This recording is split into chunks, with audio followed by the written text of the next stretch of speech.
اللہ کریم نے قرآن مجید میں فرمایا ہے کہ لَقَدْ مَنَّ اللَّهُ عَلَى الْمُؤْمِنِينَ إِذْ بَعَثَ فِيهِمْ رَسُولًا، فرمایا تحقیق اللہ نے مومنوں پر احسان فرمایا ہے کہ انہیں اپنا رسول عطا فرمایا ہے۔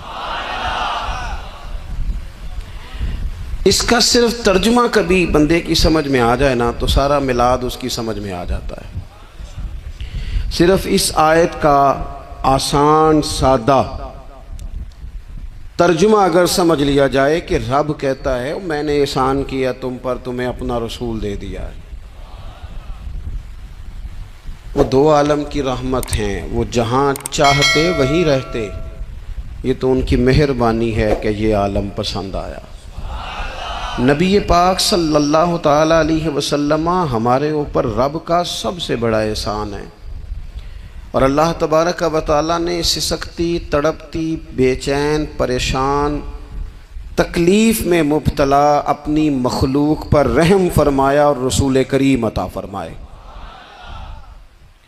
نبی پاک صلی اللہ تعالیٰ علیہ وسلم کی تشریف آوری نے ایک ایک ذرے پر احسان کیا، حضور سے ایک ایک نگر، ایک ایک پتہ فیضیاب ہوا، لیکن بعض چیزیں ایسی ہیں جنہیں خصوصی طور پر سرکار نے نوازا، بعض معاملات پر خاص کرم نوازی حضور نے فرمائی۔ ایک اہم مسئلہ ہے عقیدے کا مسئلہ۔ جس بندے کا کوئی عقیدہ نہیں نہ ہوتا، کوئی نظریہ نہیں ہوتا، کوئی اس شخص کا خاص مزاج نہیں ہوتا سمجھنے والا، ماننے والا، وہ بندہ بھی بیچارہ کوئی زندگی کا لطف نہیں اٹھا پاتا۔ اس کا کوئی نظریہ ہی نہیں ہے، کوئی سوچ ہی نہیں ہے، کوئی اس کی فکر ہی نہیں ہے اس نے کس طرف جانا ہے۔ عقیدہ نہ ہو بندے کا، یعنی دنیا میں معاذ اللہ کچھ ایسے لوگ پائے جاتے ہیں جو سرے سے اللہ تعالیٰ کوئی نہیں مانتے، زندگی کیسے گزرے گی؟ وہ اپنی توجہات کا قبلہ کسے بنائیں گے؟ اور پھر دنیا میں کچھ لوگ ایسے گزرے جو کئی خداؤں کے قائل، کئی، اور پھر اہل عرب کا تو یہ حال کہ 360 بتوں کے سامنے جھکتے۔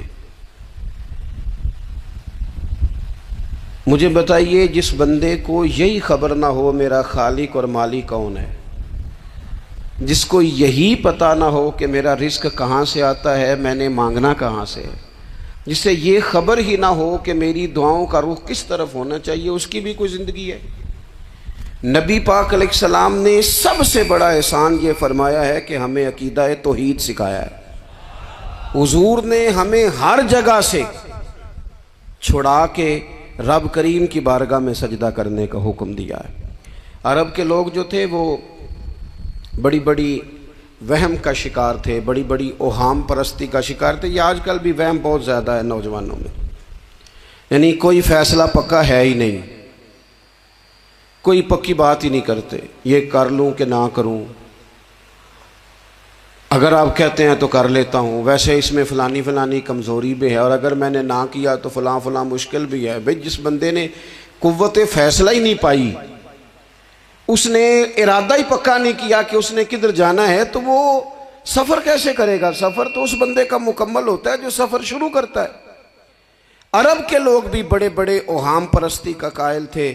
وہ جب قربانیاں کرتے تھے تو ان کا گوشت لا کے کعبے کی دیواروں کے ساتھ ملا کرتے تھے، یہ قبولیت کی علامت ہے۔ سارے کپڑے اتار کے کعبے کا طواف کرتے تھے، جب احرام باندھ لیتے، حج عمرے کا ارادہ کرتے تو دروازوں سے داخل نہیں ہوتے تھے۔ وہ کہتے تھے کہ دروازے گناہگار ہیں اور ہم چونکہ اب نیک کام کر رہے ہیں لہذا اوپر سے ہو کے آئیں گے۔ رسول کریم علیہ السلام نے انہیں ان سارے وہموں سے، ساری پریشانیوں سے، ان ساری بدشگونیوں سے نکال کے کہا اللہ تمہارا مالک ہے، اللہ تمہارا محافظ ہے، ہوگا وہ جو رب چاہے گا۔ ذرا سی بات پہ سہم جانا، ذرا سی بات پہ ڈر جانا۔ حضور نے لوگوں کو قوت فیصلہ عطا کی، اور اتنی بڑی قوت فیصلہ حضور نے دی کہ کل تک جو فیصلہ کر نہیں نہ پا رہے تھے، آج انہوں نے اس طرح کے فیصلے کیے کہ اپنی ساری کی ساری اولادیں لے کر وہ میدانوں میں کھڑے ہو گئے۔ وہ ڈٹ گئے کہ ہم نے کفر کے مقابلے میں جہاد کرنا ہے۔ انہوں نے طے کر لیا کہ حق کیا ہے، سچ کیا ہے۔ نبی پاک علیہ الصلوۃ والسلام نے ہمیں عقیدہ توحید دیا اور وہ طے کر کے دیا ہے نبی پاک نے، سجدہ سوائے اللہ کے کسی کو جائز، اگر کوئی عبادت کی نیت سے کرتا ہے تو سجدہ کفر ہے، اور اگر تعظیم کی نیت سے کرتا ہے تو حرام ہے۔ اعلیٰ حضرت بریلوی رحمۃ اللہ علیہ نے 50 کے قریب دلائل کتاب و سنت سے اور 100 سے زیادہ دلائل فقہ اور اصول فقہ سے بیان فرمائے ہیں کہ کسی اور کے لیے تعظیمی سجدہ بھی حرام ہے۔ نبی پاک علیہ السلام تشریف فرما تھے تو کچھ جانوروں نے آ کے حضور کے قدموں پہ سجدہ کیا، پیش نظر ہے وہ نوبہار اور سجدے کو دل ہے بے قرار، روکیے سر کو روکیے یہی تو امتحان ہے۔ کچھ جانوروں نے جب سجدہ کیا تو صحابہ عرض کرنے لگے یا رسول اللہ صلی اللہ تعالیٰ علیہ وسلم ہمارا بھی دل کرتا ہے، تو حضور نے فرمایا بھی سجدہ سوائے رب کے کسی کے لیے جائز نہیں ہے، ہاں اگر جائز ہوتا تو میں خاتون سے کہتا کہ اپنے شوہر کو سجدہ کرے۔ نبی پاک علیہ الصلوۃ والسلام نے حد بندی کر دی۔ اور پھر دیکھیں یہ جو ہم میلاد مناتے ہیں نا، یہ میلاد اللہ تعالیٰ کی توحید کا بہت بڑا اعلان ہے۔ ہم کہتے ہیں نبی پاک کا میلاد ہوا، جس کا میلاد ہوتا ہے وہ خدا نہیں ہوتا، جو پیدا ہوتا ہے وہ رب۔ جب ہم میلاد منا رہے ہوتے ہیں تو ہم یہ بتا رہے ہوتے ہیں بھئی حضور خدا نہیں، حضور تو 12 ربیع الاول کو پیدا ہوئے، تو جو پیدا ہو رب پیدا، لم یلد ولم یولد، اللہ تبارک و تعالی پیدا نہیں ہوتا، مالک تو ازلی ابدی شان رکھتا ہے۔ اس لیے عقیدہ توحید بندے کو مضبوط کر دیتا ہے۔ انسان جب عقیدہ توحید والا ہو جاتا ہے، اور نبی پاک علیہ السلام دنیا میں رب کی طرف بلانے آئے، وداعیا الی اللہ باذنہ وسراجا منیرا، حضور نے لوگوں کو اللہ کی جانب دعوت دی۔ جب انسان توحید والا ہو جاتا ہے تو مضبوط ہو جاتا ہے، وہ کسی سے نہیں ڈرتا، وہ سمجھتا ہے ہونا تو وہ ہے جو میرا رب چاہے گا، مجھے پریشان ہونے کی ضرورت کیا ہے۔ پھر اس کا بھروسہ بھی اللہ تعالیٰ پر، اس کی امیدیں بھی اللہ رسول سے، اس کی توجہات کا قبلہ بھی سارا ادھر ہی۔ تو حضور نے لوگوں کو عقیدہ دیا، مضبوط کیا۔ رسول پاک صلی اللہ تعالیٰ علیہ وسلم نے ذہنوں کو پختگی عطا فرمائی۔ تو سب سے بنیادی چیز حضور کا جو احسان ہے وہ عقیدہ ہے۔ پھر بعض خاص طبقات پر حضور نے خاص احسان کیا۔ آج بھی پوری دنیا میں ڈنڈورا پیٹا جاتا ہے عورتوں کے حقوق کا، پوری دنیا کے اندر، اور بعض لوگ عورتوں کو بڑا دھوکہ دیتے ہیں، کہتے ہیں تمہیں حق نہیں ملتے لہٰذا تم سڑکوں پہ آ جاؤ، معاذ اللہ، تمہیں حق نہیں ملتے لہٰذا تم معاذ اللہ بازاروں کی رونق بن جاؤ۔ عورتوں کو بڑا پریشان کیا جاتا ہے حقوق کے تعلق سے۔ نبی پاک علیہ السلام کی آمد سے پہلے کوئی خاتون کے ساتھ سلوک اچھا نہیں کیا جاتا تھا، اس کا کوئی جائیداد میں حصہ نہیں تھا۔ عورت کا خامد اگر فوت ہو جاتا تو وہ اپنے سسرال کے خاندان کی پراپرٹی بن جاتی معاذ اللہ، اور جس کے مرضی چاہے سپرد کر دیتے۔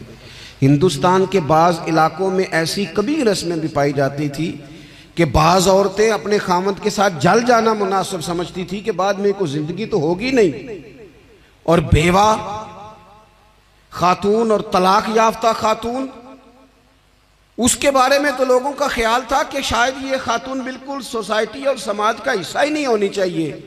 قربان جائیں، یہ اعزاز میرے نبی پاک نے دیا ہے۔ حضور نے پہلی شادی ہی اس خاتون سے کی ہے جن کا پہلے بھی نکاح ہو چکا تھا، اور خاتون کو حضور نے حقوق دیے، جائیداد میں حصہ دیا۔ کہا جو بیٹیوں کی بہنوں کی پرورش کر کے آئے گا اور اچھی پرورش کر کے انہیں روانہ کر دے گا، جس طرح میری 2 انگلیاں جڑی ہوئی ہیں میرے ساتھ جڑ کے جنت میں جائے گا۔ اور ایک روایت میں فرمایا کہ جب کسی کے ہاں بیٹی پیدا ہوتی ہے نا تو اللہ فرشتوں کو بھیجتا ہے، اور وہ اس کے گرد کھڑے ہو جاتے ہیں اور گھر والوں کو سلام کہتے ہیں، اور کہتے ہیں یہ ضعیفہ ایک ضعیفہ سے پیدا ہوئی ہے، یہ کمزور یعنی صنف کے لحاظ سے کمزور نازک بچی ایک نازک ماں سے پیدا ہوئی ہے۔ فرشتے کہتے ہیں جو اس کی پرورش کرے گا نا اللہ قیامت تک اس کی مدد کرے گا، اس کی ہمیشہ مدد ہوتی رہے۔ اور نبی پاک صلی اللہ تعالیٰ علیہ وسلم کی خدمت میں آ کے جب خواتین نے کہا تو نا یا رسول اللہ ہمارے تو دین دنیا کے معاملات میں مردوں کے تعلق سے کمزوری ہے، کئی دن تو ہم ویسے نماز نہیں پڑھ سکتی مہینے میں، کئی دن تو ہم ویسے عبادات کے قریب نہیں جا سکتی، جہاد پہ ہم نہیں جاتی، گواہی ہماری مردوں کے برابر نہیں، تو یا رسول اللہ صلی اللہ علیہ وسلم ہمارا بھی کوئی احساس ہے؟ تو حضور نے فرمایا جب کوئی خاتون حاملہ ہوتی ہے نا تو اللہ اسے اتنا ہی ثواب دیتا ہے جتنا جہاد کرنے والے کو ثواب دیتا ہے، اور جب بچہ پیدا ہوتا ہے تو اللہ تعالیٰ اسے شہادت کا درجہ عطا کرتا ہے، اور جب وہ بچوں کو دودھ پلاتی ہے تو رب اسے غلام آزاد کرنے کا ثواب عطا کرتا ہے۔ ایک دفعہ نا نبی پاک صلی اللہ تعالیٰ علیہ وسلم کی خدمت عالی مرتبت میں حضرت عائشہ صدیقہ رضی اللہ تعالیٰ عنہ نے ایک واقعہ عرض کیا، عرض کی حضور آج میرے ساتھ عجیب معاملہ ہوا، میں گھر میں اکیلی تھی تو ایک خاتون 2 بیٹیوں سمیت آئی، اس نے کہا کہ میں بھی بھوکی ہوں، میری بیٹیاں بھی پریشان ہیں، کھانا نہیں کھایا۔ سیدہ پاک کہتی ہیں یا رسول اللہ میرے پاس بھی 3 کھجوریں تھیں گھر میں پڑی، یہ 2 جہاں کے شاہ ہیں پر پاس کچھ رکھتے نہیں، اور 2 جہاں کی نعمتیں ہیں ان کے خالی ہاتھ میں۔ فرماتی ہیں وہ 3 کھجوریں میں نے ان 3 ماں بیٹیوں کو دے دی، ماں نے پہلے ایک کھجور دونوں بیٹیوں کو دی، پھر بچیاں وہ کھجور کھا کے ماں کی طرف دیکھنے لگی تو جو کھجور ماں کے پاس تھی اماں نے اس کے بھی 2 حصے کر کے بیٹیوں میں بانٹ دیے۔ حضرت عائشہ عرض کرنے لگی یا رسول اللہ میں نے یہ بڑا نرالا رنگ دیکھا ہے، ماں کا اپنے بچوں سے پیار کا انداز۔ تو حضور نے کیا فرمایا؟ نبی پاک علیہ الصلوۃ والسلام فرمانے لگے سن پھر اللہ تعالیٰ نے اس عورت پر جنت کو واجب کر دیا ہے، فرمایا اللہ نے اسے جہنم سے دور کر دیا جو بیٹیوں کے معاملے میں آزمایا گیا، اور جس نے پھر ان کے ساتھ اچھا سلوک کیا۔ اپنا حضور کا عمل یہ تھا کہ حضور کی بڑی صاحبزادی سیدہ زینب رضی اللہ تعالیٰ عنہ، یہ حضور کی سب سے بڑی صاحبزادی ہیں، یہ بخاری میں آپ کو ملے گا کہ ان کی بیٹی جناب امامہ بنت زینب چھوٹی سی عمر تھی، تو جب حضور نماز کے لیے آتے تھے تو نواسی کو اٹھا کے ساتھ لے آتے تھے، اور وہ حضور نماز پڑھتے تھے تو وہ نبی پاک کے کندھوں پہ کھیلتی تھی۔ حضور نے عملاً بیٹیوں سے پیار کرنا سکھایا، بیٹیوں سے محبت کریں، بیٹیوں سے پیار کریں۔ بیٹیاں بڑی خیرخواہ ہوتی ہیں، بیٹیاں ماں باپ کی بڑی وفادار ہوتی ہیں، بیٹیاں بڑا خاص تعلق رکھتی ہیں۔ جوانوں آپ سے بھی کہوں گا بہنوں کی طرف توجہ رکھیں، جو کسی کی بہن آپ کے گھر ہے اس کا بھی خاص احساس کریں، وہ بھی کسی کی بہن ہے، لیکن اپنی بہن کے ساتھ بھی خاص نسبت کا تعلق قائم رکھیں، رشتوں میں اعتدال ہونا چاہیے۔ اس صنف کو نبی پاک علیہ السلام نے خاص کر کے نوازا ہے، اور ہمارا بھی ان کے ساتھ خاص رشتہ ہونا چاہیے۔ اسی طرح کا معاملہ یتیموں کے ساتھ ہے، کمزوروں کے ساتھ ہے۔ دیکھو آج نا ہمارے ہاں کمزوروں، غریبوں، مسکینوں، یتیموں کی مدد تو کی جاتی ہے، لیکن انہیں لوگ اپنے ماحول کا حصہ نہیں بناتے۔ یعنی کبھی گئے تو غریبوں میں آٹا بانٹ آئے، کبھی گئے تو غریبوں میں جا کے کپڑے تقسیم کر آئے، کبھی گئے تو غرباء کو کچھ وقتی طور پر کچھ ضروریات زندگی دے دی، کبھی عیدیاں بانٹ دی، کبھی سیلاب زدگان میں چلے گئے۔ غرباء کو کچھ نہ کچھ صدقات تو دے دیے جاتے ہیں، ان پر کچھ خیرات تو کر دیا جاتا ہے، لیکن انہیں سوسائٹی کا ماحول کا حصہ نہیں بنایا جاتا۔ ایسا نہیں ہوتا کہ ان غرباء کے بچوں کو اٹھا کے بڑے شہروں میں لایا جائے، ان کی تعلیم کا خیال کیا جائے، انہیں اپنے ماحول میں رکھا جائے، ان کی بہترین پرورش کا بندوبست کیا جائے۔ کائنات میں بڑے لوگوں نے کام کیا ویلفیئر کا، بڑے لوگوں نے غریبوں کے ساتھ تعاون کیا، بڑے لوگوں نے محبت کی، سب قابل تعریف ہے، لیکن ہم نے یہ کیا کہ ان کی امداد تو کی، لیکن ان کی محرومیوں کا ازالہ نہیں کیا۔ اور وہ امداد لے رہے تھے تو ان کی پچھلی نسل بھی امداد لے رہی تھی، یہ نسل بھی امداد لے رہی، اور خدا نہ کرے کہ اگلی نسل کو بھی امداد لینا پڑے۔ میرے نبی پاک صلی اللہ تعالیٰ علیہ وسلم کا انداز کچھ اس طرح کا ہے کہ امام بہقی نے لکھا ہے، حضرت بشیر بن عقبہ رضی اللہ تعالیٰ عنہ کہتے ہیں میرے والد انتقال کر گئے تھے، اور میں ایک جگہ پہ بیٹھ کر رو رہا تھا کہ نبی پاک صلی اللہ تعالی علیہ وسلم میرے قریب سے گزرے، کیوں روتے ہو؟ یا رسول اللہ میرے والد کا انتقال ہو گیا، میری والدہ رخصت ہو گئی۔ تو یہ ہمیں حضور نے سبق دیا ہے، یہ یتیموں غریبوں کا خیال رکھنے کا یہ بھی ایک نقطہ، یہ بھی انداز ہے۔ کائنات کا بڑے سے بڑا درد دل رکھنے والا بندہ یہاں تک نہیں جا سکتا جو میرے رسول کریم نے بیان فرمایا۔ کہتے ہیں نبی پاک علیہ السلام فرمانے لگے، بشیر بن عقبہ کیا تو اس بات پر راضی نہیں کہ میں تیرا باپ ہوں اور عائشہ تیری ماں ہو؟ آنا تجھے ہم شامل کر لیں اپنے گھرانے میں، آ جانا، مکمل تیرے معاملات کا خیال کیا جائے، تو آ جا۔ اتنا بڑا درجہ۔ نبی پاک نے تو حضرت سلمان فارسی کے بارے میں بھی فرمایا کہ میں نے انہیں اپنی اہل بیت میں شامل کر لیا۔ رسول اللہ صلی اللہ تعالی علیہ وسلم غرباء کے لیے، مساکین کے لیے، یتیموں کے لیے، ناداروں کے لیے جو خاص احسان بن کے آئے، وہ یہ والا لہجہ نہیں کہ ہم مطمئن ہو گئے کہ ٹھیک ہے ہم گئے تو تھے، اتنا پیکٹ بانٹ تو آئے، اتنا کچھ ہم نے دے تو دیا، فلانا کام کر تو لیا، اور وہ بھی کب تک کیا؟ جب تک خبریں تیز تھیں۔ ہمارے ملک میں سیلاب آیا، میڈیا نے خبر دی، شور ہوا، لوگوں نے بڑی کوشش کی، الحمدللہ بڑے اچھے جذبات کا اظہار کیا، ڈھیر سارے لوگ وہاں گئے۔ میں آپ سے پوچھتا ہوں کہ کیا سیلاب زدگان سارے اپنے اپنے گھروں میں چلے گئے؟ ان کے گھر بن گئے؟ لیکن ہمارے جذبے کیوں ٹھنڈے ہو گئے؟ اس لیے کہ خبریں ٹھنڈی ہو گئی۔ ہم تو چلتے ہیں ٹرینڈ کے ساتھ کہ آج کل ٹرینڈ کیا ہے، اگر خبر ادھر کی ہے تو ذوق ادھر کا ہے، خبر ادھر کی ہے تو ذوق ادھر کا ہے۔ دیر پا کام کرنا اور خاص جذبات پیدا کرنا ان لوگوں کے لیے۔ حضرت سیدنا عبداللہ بن ابی اوفا رضی اللہ تعالیٰ عنہ روایت کرتے ہیں، ایک یتیم بچہ آیا تھا، اس نے عرض کی حضور میری ماں بھی بھوکی ہے اور میری ایک ہمشیرہ ہے وہ بھی بھوکی ہے، روٹی دا دکھ نہ پوچھو، روٹی تے بندہ کھا جاندی دے۔ یہ جو بھوک ہوتی ہے نا، بھوک، بہت سارے لوگ نا، میں ایک شادی میں تھا تو وہاں ایک دو لوگ کھانا کھا رہے تھے، تو بعض لوگ انہیں دیکھ دیکھ کے مذاق کر رہے تھے، ویڈیو بنا رہے تھے، کہتے دیکھو کھانا ہی نہیں آتا، کیا انداز ہے، سارا ان کا منہ جو ہے وہ کھانے سے بھر گیا، ہاتھ دیکھو کہاں تک ان کے لتھڑ گئے، کیا انداز ہے۔ تو میں نے کہا تم ان کے کپڑے بھی تو دیکھو نا، انداز، بیٹھنا اٹھنا، کپڑے پہننا، یہ غریبی کا پتہ دیتے ہیں۔ بھوک جب تیز لگی ہو پھر کھانے کے آداب لوگوں کو یاد نہیں رہتے۔ غربت نے میرے بچوں کو تہذیب سکھا دی، اب وہ سہمے ہوئے رہتے ہیں، شرارت نہیں کرتے۔ وہ عزیز، ہوتا یہ ہے کہ جب انسان کو بھوک شدید لگی ہو نا، پھر اسے ڈاکٹر کی ہدایات نہیں یاد رہتی، پھر تو پیٹ کی آگ بجھانے کو لوگ دوڑتے ہیں۔ تو کہتے اس بچے نے آ کے عرض کی، یا رسول اللہ صلی اللہ تعالی علیہ وسلم ماں بھی بھوکی ہے، بہن بھی بھوکی ہے۔ حضور نے نا اسے 21 کھجوریں عطا فرمائیں، فرمایا 7 تیری، 7 تیری بہن کی، 7 تیری والدہ کی۔ اور یہ حضور نے 21 کھجوریں دی ہیں، یہ نبی پاک نے 21 دی ہیں، ہاں یہ حضور نے 21 دی، اور حضور تو اشارہ بھی کر دینا تو پھر روٹی ساری زندگی ختم نہیں ہوتی۔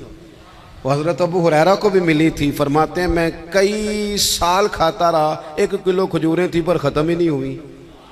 21 کھجوریں حضور نے دیں۔ حضرت معاذ بن جبل رضی اللہ تعالیٰ عنہ اٹھے اور دوڑ کے جا کے نا اس یتیم کے سر پہ ہاتھ پھیرا اور کہنے لگے پتر اللہ تجھے اپنے والد کا جانشین بنائے۔ تو حضور فرمانے لگے معاذ یہ تم نے کیا کیا؟ عرض کی حضور اس بچے کی بات سن کے میرا دل بھر آیا ہے، محبت نے انگڑائی لی ہے تو میں نے یتیم کے سر پہ ہاتھ پھیرا ہے۔ یہ دیکھو حضور کا رشتہ۔ نبی کریم فرمانے لگے سن پھر، جس نے کسی یتیم کے سر پر محبت سے ہاتھ ہی پھیر دیا نا، تو اللہ ہر بال کے بدلے اسے ایک نیکی بھی عطا کرے گا، ایک گناہ بھی معاف کرے گا، اور ایک درجہ بھی بلند فرمائے گا۔ چلو ہاتھ ہی پھیر دیا، تو نے کچھ تو کیا یتیم کے ساتھ، تیرا کوئی تو اس سے رشتہ ہوا۔ اور تیسرا طبقہ ہے غلاموں کا، مسکینوں کا، غریبوں کا۔ میں اور آپ اس ملک میں رہتے ہیں جہاں کچھ لوگوں کو کھانا بھی نہیں وقت پہ ملتا، اور کچھ لوگ 5 لاکھ روپیہ گاڑی کا اس لیے اضافی دے دیتے ہیں کہ مجھے ذرا نا نیو ماڈل جلدی چاہیے۔ یعنی ایک طرف ملک کی حالت یہ ہے کہ بعض لوگوں کے پاس پیسے نہیں ہیں کہ بچوں کی فیس بھر سکیں، لیکن دوسری طرف حال یہ ہے کہ نئے ماڈل کا موبائل اگر مارکیٹ میں آتا ہے تو وہ ختم ہو جاتا ہے، ملتا ہی نہیں، وہ شارٹ ہو جاتا ہے۔ کچھ لوگوں نے اس طرح کیا ہے کہ انہوں نے یہ سمجھا ہے کہ دولت شاید موج کرنے کے لیے ہمیں دی گئی ہے، ہم طرح طرح کے کھانے کھائیں، طرح طرح سے چیزیں اوڑیں، طرح طرح کے معاملات کریں، انہوں نے یہ طے کر لیا ہے۔ اس کا نقصان کیا ہوا ہے؟ اس کا نقصان یہ ہوا ہے کہ کچھ لوگ غربت کی سطح سے نیچے آ گئے ہیں بیچارے۔ نبی پاک کا جو احسان ان غریب لوگوں پر ہے، حضور علیہ السلام کے پاس نا حضرت عبداللہ ابن عمر روایت کرتے ہیں اور طبرانی میں موجود ہے، حضور کے پاس نا 10 دینار تھے۔ ہمارے پاس بھی پیسے ہوتے ہیں نا، لیکن وہ کچھ ہوتے ہیں ہمارے کھانا کھانے کے لیے، کچھ ہوتے ہیں آئس کریم کھانے کے لیے، کچھ اس لیے ہوتے ہیں کہ آج میری مرضی دا نہیں پکا، لہذا میں نے، ہمارے ایک دوست ہیں وہ کہتے ہیں کہ آج کل یہ ماحول بن گیا ہے کہ بچے اگر کہتے ہیں نا کھانا میری مرضی کا نہیں تو اماں کہتی ہے جا تو برگر کھا لے۔ کہتے ہیں ہمارے دور میں یوں نہیں ہوتا تھا، اگر ہم کہتے تھے نا کھانا میری مرضی کا نہیں تو پھر ہمیں ڈبل چیز کھانے کو ملتی تھی، ایک مار بھی کھانا پڑتی تھی اور وہ کھانا بھی کھانا پڑتا تھا۔ اور پھر کچھ پیسہ لوگوں نے صرف اس لیے سنبھال کے رکھا ہوا ہے کہ جو اضافی چیزیں ہیں نا، اضافی، میرا ویسے تجربہ نہیں ہے اور نہ میں نے زیادہ گہرائی سے دیکھا ہے، بس مجھے بتایا گیا ہے، اور پتہ نہیں اب بات درست ہے کہ نہیں، مجھے بتایا گیا ہے کہ پہلے لڑکیاں بیوٹی پارلر جاتی تھی، اب سنا ہے لڑکے بھی جاتے ہیں۔ اب خدا جانے یہ بات سچ ہے کہ غلط ہے۔ یہ جو اضافی اخراجات ہیں نا، یہ اگر ہم تھوڑے سمیٹ لیں، یعنی مولا علی شیر خدا کرم اللہ تعالی وجہہ الکریم مزدوری کر کے نکلے تو 2 کلو کھجوریں تھیں، حضور بس فرمانے لگے 1 کلو میرے بچے کھائیں گے اور کلو مدینے کے غریب بچے کھائیں گے، یعنی کل 2 کلو ظاہری طور پر کھجوریں ہیں، اس میں بھی دوسروں کا حصہ۔ ہمارے پاس جو مال آتا ہے اگر تھوڑا سا نا ہم اسے یہ نہ سمجھ لیں کہ میرا ہی حق ہے، کسی کو اس میں سے ایک لقمہ بھی نہیں ملنا چاہیے، اگر ہم تھوڑا سا نا دل کشادہ کریں تو 3 لوگوں کا کھانا 4 بھی کھا سکتے ہیں، 4 کا کھانا 5 بھی کھا سکتے ہیں، 6 کا کھانا 7 کا کھانا 10 بھی کھا سکتے ہیں۔ شرط یہ ہے کہ دل کشادہ ہو، دل دریات سمندروں ڈونگے کون دلان دیا جانے، تھوڑی سی نا کشادگی پیدا کی جائے۔ حضرت عبداللہ ابن عمر کہتے ہیں نبی کریم علیہ السلام کے پاس نا 10 دینار تھے، ویسے تو کائنات ہی میرے نبی کی مٹھی میں ہے، لیکن ظاہری طور پر 10 دینار تھے۔ حضور ایک دکان پہ گئے، 4 دینار کا حضور نے ایک جوڑا خریدا، کپڑے خریدے، وہ قمیض حضور نے پہنی تو ایک انصاری آگے بڑھ کے عرض کرنے لگے حضور میرا بڑا دل کر رہا ہے، یہ مجھے نہیں دے دیتے آپ؟ تو حضور خوش ہو گئے، یہ میرے محبوب کا دروازہ ہے کہ جب کوئی مانگتا ہے تو حضور خوش ہو جاتے ہیں۔ نبی کریم سے مانگا اس شخص نے تو حضور خوش ہو گئے، اور محبوب نے وہ کرتا وہ کپڑے اتار کے اس انصاری کو عطا کر دی، اور 4 دینار کے اور خرید لیے، باقی بچے 2 دینار۔ نبی کریم وہ لے کے نکلے، رخصت ہوئے گھر جانے کے لیے، تو رستے میں خاتون کو روتے ہوئے دیکھا، حضور رک گئے، فرمایا کیوں رو رہی ہو؟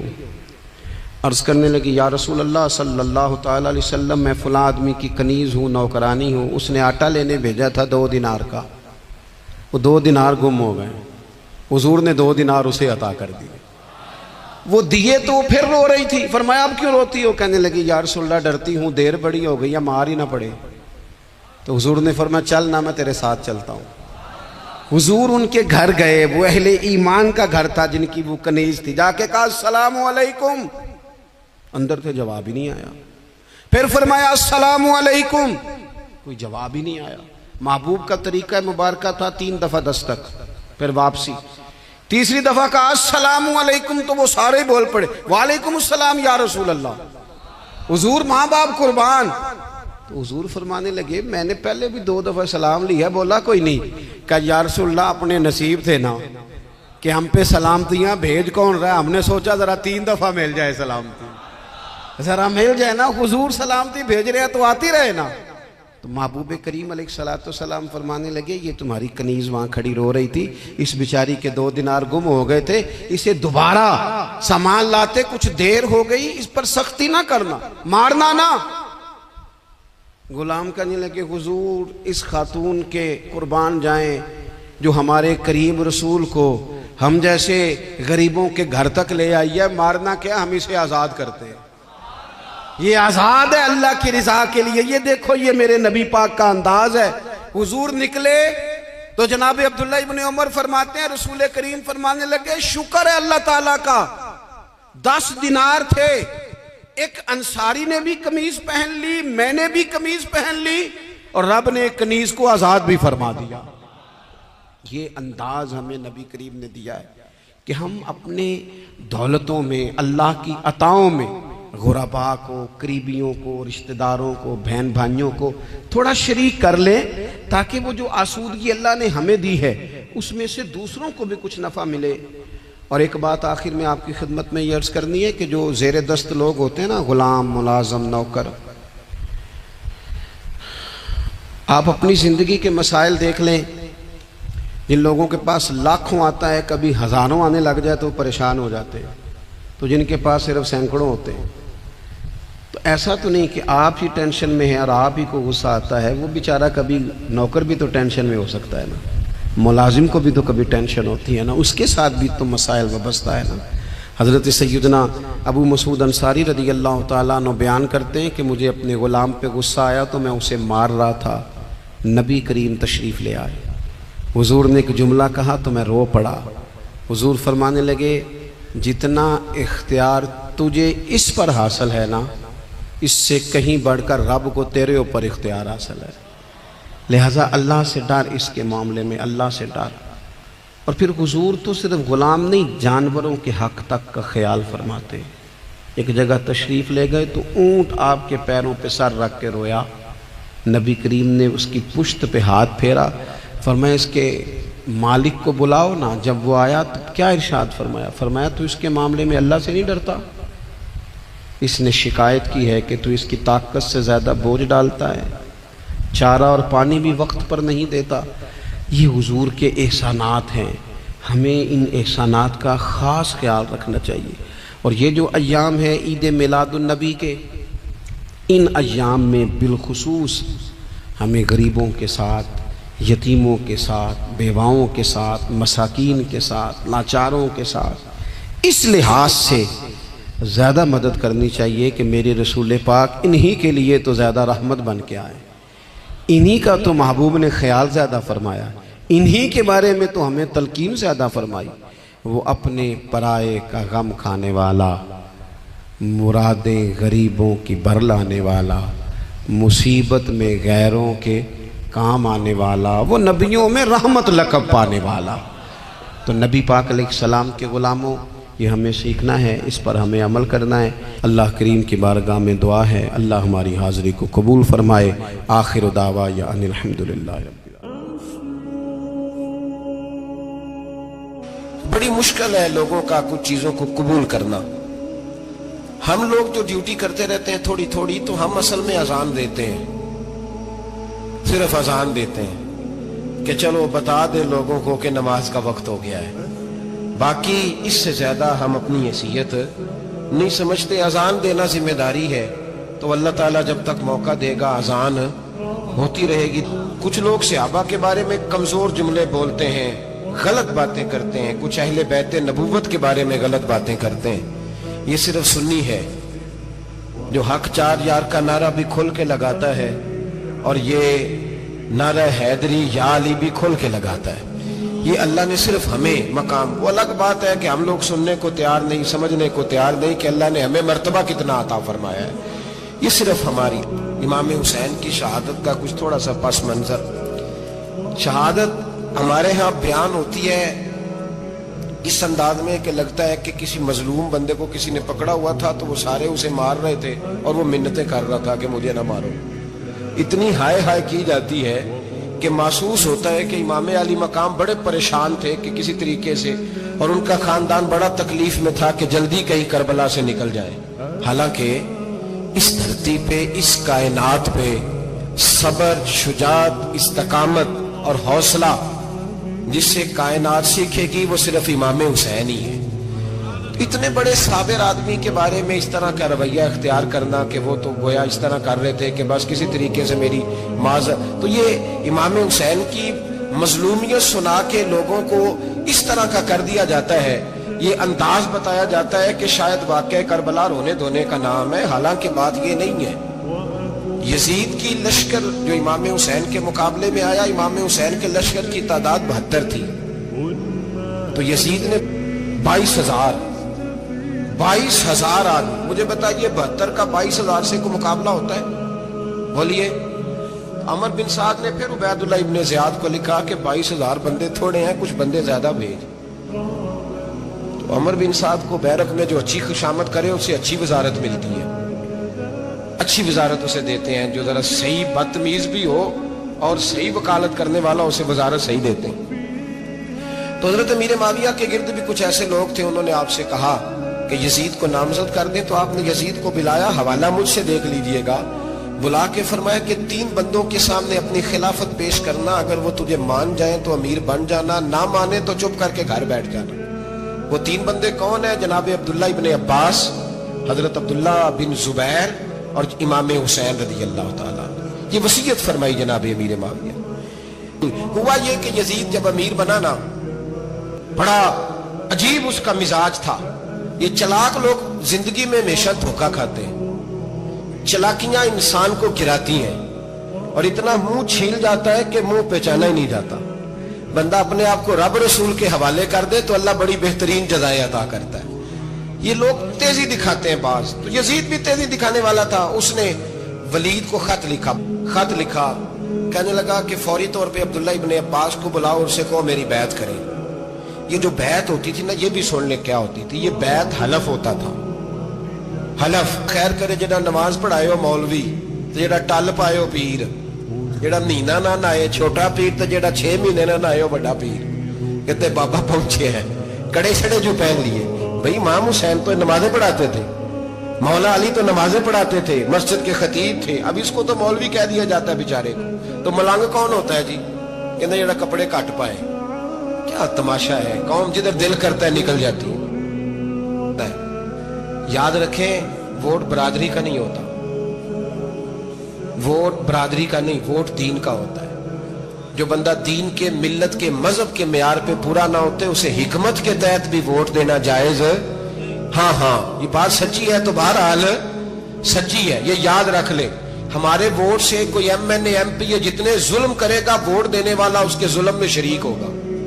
بالکل 100%. یہ لکھ لیں بات. ہم اس وقت بڑی جلدی، پتہ نہیں ہمیں کیا مسئلہ ہو جاتا ہے، اتنا اتنی مصیبت انہیں نہیں بنی ہوتی، نہیں یہاں بنی ہوتی ہے. خدا کا خوف کریں. امام علی مقام ووٹ ہی مانگ رہا تھا نا یزید، اور پھر اس نے بڑے بڑے لالچ دیے. اس نے کہا کہ آپ 5-4 صوبے ہیں جس کی گورنری مرضی رکھ لیں، دولت آپ کی مرضی کی. تو پھر آج ہمیں بھی لوگ مشورہ دیتے ہیں، کہتے ہیں مسجد میں سیاست نہیں ہونی چاہیے. میں نے کہا کیا کریں، یہ امام حسین ہمیں مجبور کر گئے، کوئی نہ کوئی بات کرنی پڑی جاتی ہے. امام علی مقام نے فرمایا چھپ کے ووٹ کی بات، بیعت کی بات نہیں ہو سکتی. آپ نے جا کے لوگوں سے مشورہ کیا. ہر بندہ نہیں کہتا اسی ویسے ان جیسی حمایت فراڈیاں دی کرن ڈے ہیں تو پھر چھڑ دے کیوں نہیں ہیں، ان جے دھوکے باز ہی انہیں کرایا ان کھ نہیں تو پھر چھوڑ دو جان، تم ہی چھوڑ دو. یہ بندہ بات صحیح کر رہا ہے، بندہ ویسے یہ بات صحیح کر رہا ہے پر اجے حالات نہیں ٹھیک ہے. دے والے بندے ٹھیک نہیں، پر کیا تماشا ہے، کب تک ایسا رہے گا کہ کب تک یہ بات چلے. امام حسین کو روک لیا گیا، عمر بن سعد نے روک لیا. 1 محرم کو امام آئے، 7 محرم تا روکا گیا، 7 محرم کو پانی بند کر دیا. جانور پانی پیتے تھے، گھوڑے پیتے تھے، کتے پیتے تھے، لیکن مصطفیٰ کے گھرانے کو پانی پینے کی اجازت. 3 دن تک پانی بند رہا. 9 محرم کو عمر بن سعد نے اور لوگ بلائے. شمر ایک بڑا سخت آدمی تھا، سنگ دل بدبخت، جس نے حضرت علی اصغر کے گلے پر تیر مارا تھا، وہ اور لشکر لے کے آیا رات کو جو پہلے دن والی ہے. او بھائی بچے ساتھ ہو, صحرا کا علاقہ ہو, تپتی ہوئی ریت ہو, اتنے کٹھن اور سخت حالات, چاروں جانب موت ہی موت, دور دور تک اپنوں کا نام و نشان کوئی نہیں, اور اکیلے فیصلہ کرنے والے امام حسین, باقی سارے بچے ہیں یا عورتیں, سارے بڑے اکیلے.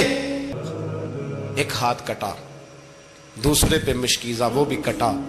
دیکھ لو میں پس منظر پہ ہوں ابھی تک, میں بتا رہا ہوں کہ جہاد کس کے خلاف تھا؟ ظالم حکمران کے خلاف, ظالم کافر کے خلاف نہیں, مشرک کے خلاف نہیں. حضرت امام حسین رضی اللہ تعالیٰ عنہ نے ہر جگہ ایک ہی بات کی کہ یزید شرابی ہے تو بچے کٹوا دوں گا, شرابی کو ووٹ. یہ ایک نہیں, ہر کتاب میں یہی لکھا, ہر کتاب میں, اور ہر مسلک کی کتاب. یزید چونکہ مجرے دیکھتا ہے, رنڈیوں کا ناچ دیکھتا ہے, بچے کٹوا دوں گا, اس کے ہاتھ میں ہاتھ. امام حسین نے فرمایا چونکہ اللہ کی حدوں کو توڑتا ہے, حقوق اللہ پامال کرتا ہے, حدود اللہ, بچے کٹوا دوں گا لیکن اس کے ہاتھ میں ہاتھ. سارا دن خود مجرا دیکھنا اور 10 محرم کو 2 دیگیں پکا کے حسینی بن جانا, سارا سال خود گند مند کرنا, شرابیوں کے ساتھ رہنا, اور 10 محرم کو 2 آنسو بہا کے. ہمارا کسی بندے سے جائیداد کا رٹا نہیں, ہم تو چاہتے ہیں امت اکٹھی ہو جائے. لیکن جو بندہ نبی پاک کی ماں کو دوزخی کہے, حضور کے باپ کو جہنمی کہے, یزید کو امیر المومنین کہے, اس کے ساتھ اتفاق رائے کر لیا جائے, یہ مذہب ہماری سمجھ میں نہیں آتا, بالکل نہیں آتا, قطعاً نہیں ہماری سمجھ میں آتا. کیسے اتحاد کر لیا جائے؟ یہاں تو میرے بھائی جو ہمارے ابا کا مخالف ہو, اس سے اتحاد نہیں ہوتا, اور جو نبی پاک کے والد کو دوزخی کہے اس سے اتحاد ہو جائے. کہتے ہیں جی وہ جی اتنی فرقہ واریت ہو گئی, ہم کس مسجد میں جائیں؟ 60 پارٹیاں پاکستان میں رجسٹرڈ ہیں جو الیکشن لڑتی ہیں. کبھی کسی بندے کو ٹینشن نہیں ہوئی کہ کس کے پاس جائیں کس کے پاس نہ جائیں, کبھی نہیں کو بولا کہ اب وہ بھی کھڑا ہو گیا, وہ بھی, کوئی ٹینشن نہیں. مذہب کی باری ٹینشن ہو جاتی ہے, اتنا بڑا مذہب ہوتا ہے بھائی, غلط بندے بھی آ ہی جاتے ہیں بیچ میں, تھوڑا پہچان کے چلنا پڑتا ہے صحیح کون ہے اور غلط. اور یہی تو ہمیں امام حسین نے بتایا ہے کہ مذہب کے اندر ہی تم نے شناخت کرنی ہے کہ بندہ ٹھیک کون ہے اور بندہ غلط. یہی تو کربلا ہے, یہی تو امام حسین نے بتایا, کفر اسلام نہیں ہے. درس یہ ہے, پیغام یہ ہے, پیغام یہ ہے. یاد رکھو موت تیزی سے آ رہی ہے, ہمارے ساتھ والے دائیں بائیں والے سب چلے گئے. اس طرح نمبر لگے گا, ایک دن اعلان ہوگا. ضمیر کے قیدی بن کے زندگی نہ گزارو, بالکل نہ گزارو. یہ تھوڑی سی زندگی ہے دنیا, سجن المومن. حق بات کرو, حق پہ ڈٹنا سیکھو, دین سمجھو. خبردار رسول پاک صلی اللہ علیہ وسلم کے دین میں ظالم, جابر, فاسق, فاجر کی کوئی گنجائش قطع نہیں ہے. اپنے آپ کو سمیٹو, اپنے آپ کو سنبھالو, دین میں اپنا کردار ادا کرنے کی کوشش کرو. دین طلب کرتا ہے ہم سے کہ ہم نے دین کو کیا دیا ہے. امام حسین نے سارا گھرانہ دین کے لیے دے دیا. ہمارا جو بچہ کسی کام کا نہیں رہتا اسے مدرسے داخل کراتے. ہم نے دین اتنا کمزور کر دیا ہے کہ عالم اگر شور نہ کریں, عالم اگر شور نہ کریں, زور نہ کریں, گھٹن والا ماحول ہو گیا. مذہب کی پوزیشن کمزور کر دی. اب جہاں تک اس بات کا تعلق ہے جی فرقے ہو گئے, تو میرے بھائی یہ کوئی اتنی خطرناک بات, یہ کوئی اتنا مشکل معاملہ نہیں ہے. یہ تو امام حسین نے بتا دیا تھا کہ یزید کے طور پر ایک غلط فرقہ کھڑا ہو گیا ہے, لہذا اس کا مقابلہ کرنا ہے.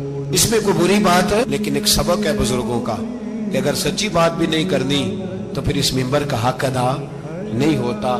جو سچ بولے وہ حسینی ہے, جو ظالم کے سامنے کھڑا ہو جائے وہ حسینی ہے. جو مصلحت کوش ہو, جو کہے ٹائم نہیں, گراؤنڈ ریالٹی نہیں, حالات نہیں, طبیعت نہیں, موقع نہیں, تو ابھی امام حسین کے پیغام کو نہیں سمجھا.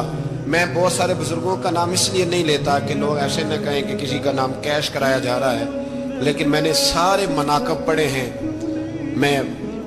میری لائبریری میں کتابیں ہیں, میں پڑھتا رہتا ہوں, میں سفر میں بھی ساتھ رکھتا ہوں. لیکن حضرت شیخ عبدالصبور بیگ منشور ہزاروی کا شعر امام علی مقام کے مقابلے میں اس طرح کا ہے کہ مجھے سارے شاعروں سے زیادہ وزنی محسوس ہوتا ہے. انہوں نے کہا تھا اس شاہ مشرقین کی, اس نور عین کی مطلوب ہے جہاں کو قیادت حسین کی. دیکھیے ذرا حسن, اور ہر سو یزیدیوں کا زمانے میں زور ہے, ایک دو جگہ پہ نہیں, ہر سو یزیدیوں کا زمانے میں زور ہے. منشور آج پھر ہے ضرورت حسین کی, آج پھر ہے ضرورت ہے آج لوگ حسینی بنے، امام حسین کے نقش قدم پر، وہ کہتے ہیں زور ہو گیا یزیدیوں کا، یہ ہمارے بزرگ ہمیں بتا گئے۔ مسجد کی طرف توجہ کرو، اپنے بچوں کی نگہبانی کرو۔ دنیا کی زندگی اتنی مختصر ہے کہ ایک خواب لگے گا جب ہم جائیں گے دنیا، ایک خواب لگے گا، خواب تھا جو کچھ کے دیکھا، جو سنا افسانہ تھا اہل بیت نبوت کا۔ اللہم صلی علی سیدنا و مولانا محمد وعلی سیدنا علی و سیدتنا فاطمہ و سیدتنا زینب و سیدنا حسن و سیدنا حسین۔ اللہم صلی علی سیدنا و مولانا محمد۔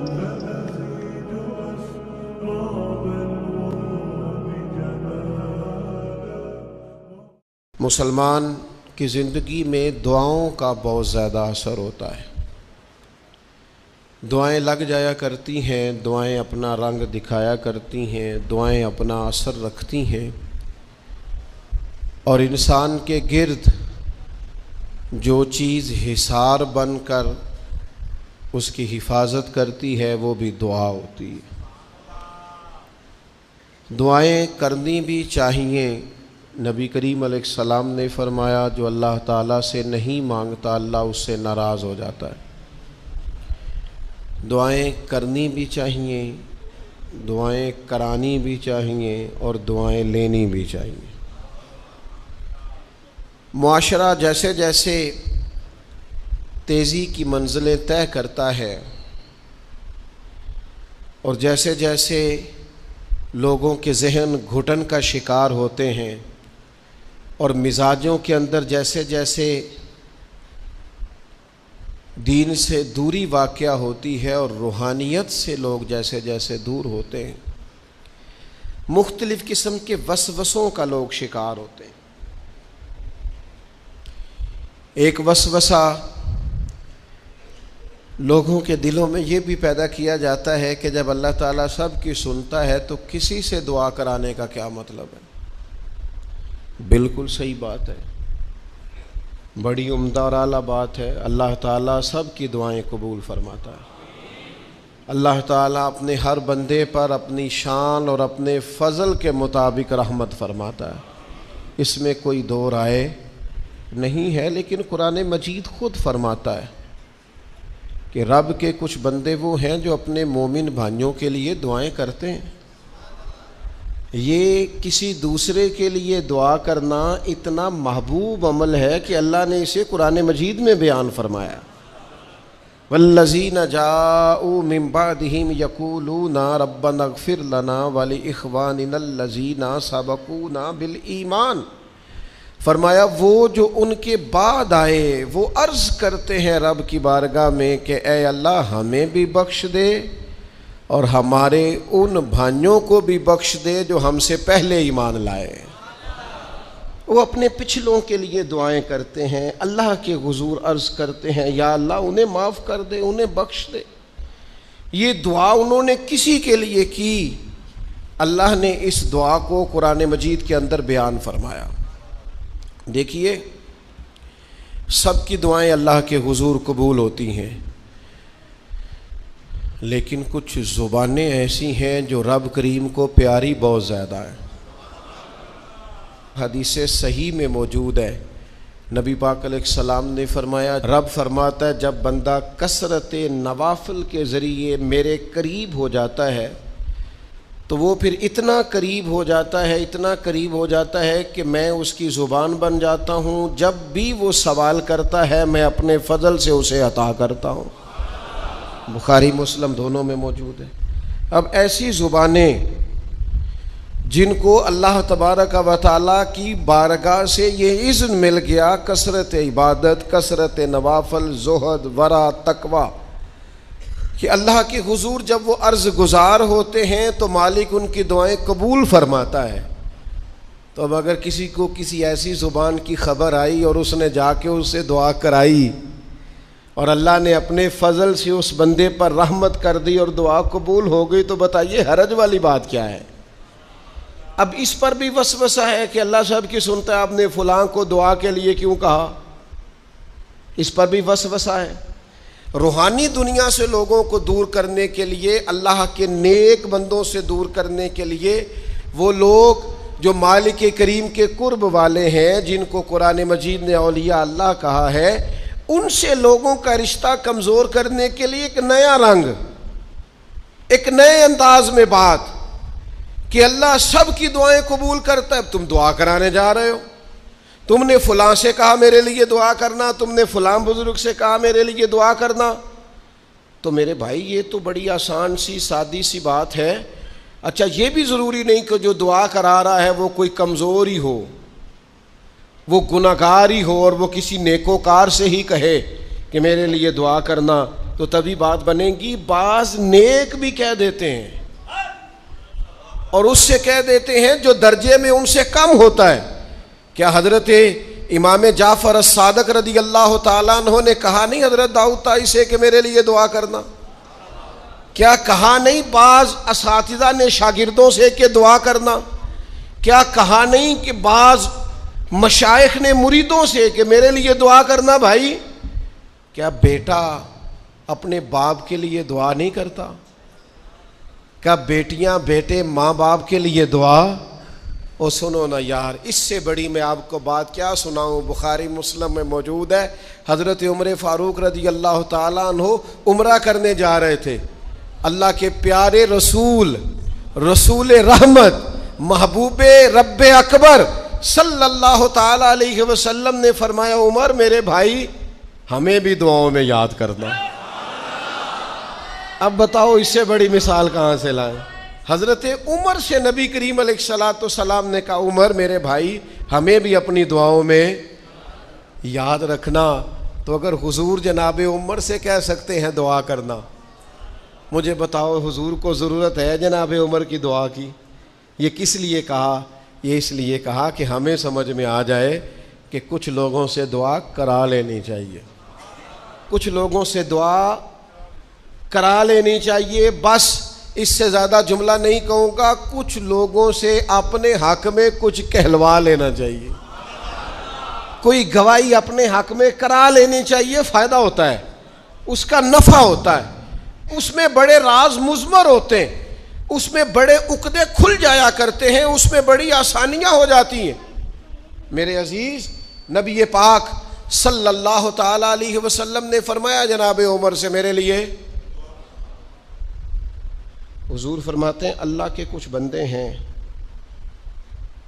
اگر وہ قسم کھا کے کہے نا یا اللہ ایسا کر دے، یہ بخاری مسلم دونوں میں موجود ہے، وہ قسم کھا کے کہے نا لو اقسم علی اللہ لا ابرہ، وہ اگر قسم کھائیں تو رب ان کی قسم بھی پوری فرما دیا کرتا ہے۔ وہ میرے بھائی محبت کے لیے دل ڈھونڈ کوئی ٹوٹنے والا، کوئی جگہ ایسی تلاش کر جہاں سے دعا مل جائے، جہاں سے کرم ہو جائے، جہاں سے عطا ہو جائے، جہاں سے اللہ کا فضل ہو جائے۔ اور پھر ہمیں بھی چاہیے ہم دعائیں دیتے رہیں، ماں باپ کو چاہیے اولاد کو دعائیں دیتے رہیں، اساتذہ کو چاہیے شاگردوں کو دعائیں دیتے رہیں، مشائخ کو چاہیے عقیدت مندوں کو دعائیں دیتے رہیں، بہن بھائیوں کو چاہیے ایک دوسرے کو دعائیں۔ چلیں آپ آمین کہیں۔ اب آپ نے انکار نہیں کہ سارے دعا مانگے، یا اللہ ہمارے بھائیوں کو ہم سے زیادہ عطا فرما، یا اللہ بھائی کو ہم سے، یا اللہ بھتیجوں کو زیادہ عطا فرما، بھانجوں کو زیادہ عطا فرما، اللہ محلے داروں کو زیادہ عطا فرما، پڑوسیوں کو زیادہ عطا فرما۔ یہ مانگو نا دعائیں، اس میں بھلا ہے، اس میں نفع ہے۔ اب جنہوں نے پریشان ہو کے آمین کا ہے وہ خوش ہو جائیں گے۔ نبی پاک علیہ السلام نے فرمایا جو دعا تو کسی کے لیے مانگتا ہے اللہ پہلے تیرے حق میں قبول فرماتا ہے۔ لوگ خوش ہو گئے آپ لوگ۔ او بھائی دعا مانگیں کسی کے لیے، بد دعا نہیں کرنی، کسی کے لیے بھی بد دعا۔ ہمارے ہاں نا ایک بہت بڑا طبقہ جذباتی لوگوں کا ہے۔ ہمارے ایک استاد کہا کرتے تھے جذباتی لوگوں سے دوستیاں نہیں کرنی چاہیے، جذباتی لوگوں سے تعلقات نہیں بنانے چاہیے، اس لیے کہ جس بندے کا اپنے اوپر کنٹرول ہی نہیں تو وہ کسی کے حق میں کیا کرے گا۔ وہ کہتے تھے جذباتی لوگوں سے بچو۔ او بھائی ہم بڑے جذباتی ہو جاتے ہیں، ذرا سی شدت آئی نہیں گھر میں لڑائی، اور لڑائی بھی کس سے؟ گھر والی سے، بد دعائیں شروع کر دی، اپنے آپ کو بد دعائیں دے۔ لڑائی کس سے ہو رہی ہے؟ بہن بھائیوں سے، بد دعائیں شروع کر دی۔ ماں باپ سے لڑائی ہوئی، بد دعا دے رہے، اور بڑی بڑی تلخ ہو کے، بڑی بڑی سخت ہو کے۔ او بھائی آپ کیوں ایسے جملے کہتے ہیں، کیوں سخت لفظ بولتے ہیں؟ صحیح مسلم میں حدیث ہے، نبی پاک علیہ السلام نے 3 چیزوں کا نام لے کے فرمایا نہ اپنے آپ کو بد دعا دینا، نہ اپنی اولاد کو بد دعا دینا، نہ اپنے مال کو بد دعا دینا۔ ایسا نہ ہو کہ جب تم وہ دعا کر رہے ہو تو وقت قبولیت کا ہو۔ کبھی بھی اپنی اولاد کو، اپنے آپ کو، اپنے اموال کو بد دعا نہ دو۔ کیوں ایسے جملے بولتے ہو؟ یعنی غصے اور جلال میں بھی جب اپنے بچے کے لیے بات کرو تو پیار والی بات کرو، غصے میں، جلال میں، جذباتیت میں بھی بہن بھائیوں کے لیے، گھر والوں کے لیے، اپنے لیے بات کرو تو محبت والی بولی بولو، کبھی بھی اپنے لفظوں کو سخت نہ کرے۔ ہمارے ہاں 1 منٹ لگتا ہے، لوگ کہتے ہیں اللہ کرے میں مر جاؤں، اللہ کرے میں تباہ ہو جاؤں، اللہ کرے میں… او بھائی تو ٹھہر جا، اللہ تعالیٰ نے زندگی تجھے اپنے فضل سے عطا فرمائی ہے، تجھے کیا مصیبت بن گئی ہے، تو کہاں سے نکلا ہے، تو کہاں پہنچ گیا ہے، تو کیسے کہتا ہے میں مر جاؤں؟ تو اپنی جان کا مالک ہی نہیں۔ تو مالک ہوتا تو اپنی مرضی کے خاندان میں پیدا ہوتا، اپنی مرضی کی تاریخ کو پیدا ہوتا، اپنی مرضی کے ملک میں پیدا ہوتا۔ تو اپنی جان کا مالک ہی نہیں۔ مالک تو وہ ہے جس نے اپنی مرضی کی جگہ پہ پیدا کیا ہے، اپنی مرضی کا وقت دیا ہے۔ تو کیسے کہتا ہے میں مر جاؤں؟ نہیں، تو مر سکتا، اپنی مرضی سے مرے گا تو خودکشی حرام ہے، اور رب رسول کے رستے میں مرے گا تو شہادت کی موت نصیب ہوگی، ہمیشہ کی زندگی ملے گی۔ وَلَا تَقُولُوا لِمَن يُقْتَلُ فِي سَبِيلِ اللَّهِ أَمْوَاتٌ۔ لہذا جذباتیوں کی بد دعائیں کرنا اور سخت بد دعائیں کرنا۔ میرے ابا جی بھینس کو بد دعا دینے سے بھی منع کرتے تھے، اور میں کبھی کبھی حیران، جب ہم نے یہ حدیثیں پڑھی نا بعد میں، میں کہنا سا یار ان پڑھ بندیاں نے کتوں سبق لیا جی۔ جانور کو، بھینس کو، وہ کسی وقت وہ تنگ آتے نا تو کوئی سخت لفظ کہتا تو کہتے نہ بھائی مال نو بد دعا نہیں دئی دی۔ تو اس وقت تو مطلب سمجھ نہیں تھی کہ یار مطلب مال نو بد دعا نہیں دئی دی، ایڈی کیڑی میرا مطلب ہے، مشکل ہے ان بندہ ماجی نو بھی مندہ نہ آکھے۔ لیکن وہ جب روایات پڑھیں بعد میں تو سمجھ آئی کہ کچھ علوم کتابوں میں ہیں، اور چونکہ مسلمان سینہ بسینہ آ رہے ہیں تو کچھ تربیتیں ایسی ہیں جو لفظوں میں تو نہیں، لیکن بڑے بوڑھوں نے جو سنا سیکھا ہے وہ اپنے پلے سے باندھا ہوا ہے، انہوں نے اپنی گرہ سے اچھی طریقے سے کر کے باندھا ہے۔ بد دعا نہیں، آپ دعا کریں، آپ اچھے لفظوں میں، اور کوئی بندہ مل جائے نا۔ میں ویسے میں نے کئی دفعہ کہا ہے، پھر کہتا ہوں، آج کل نا کوئی میرے جیسے بندے کو چلو اونچی کرسی پہ بیٹھتا ہے، نماز پڑھاتا ہے، پگڑی باندھتا ہے، تو کوئی بندہ نیک سمجھ بھی لے تو دعا نہیں کراتا، فوٹو ہی لیتا ہے۔ پہلے لوگ دور سے آتے تھے تو آ کے کہتے تھے دعا کرانے آئے، اب وہ کہتے ہیں بڑی دور سے چل کے آیا ہوں جی، بڑی مہربانی، تو کہتے ایک فوٹو مل جائے گی۔ وہ اللہ کے بندے، ہم دعا دے رہے ہیں تو فوٹو لے رہا ہے۔ پھر ایک اور گل آج کل بڑی عام ہے، وہ کہتے جی ذرا یادگیری رہندی ہے، تو میں کہ غوث پاک دی تے کوئی فوٹو نہیں، سانو تے ہر ویلے یاد رہندے نے۔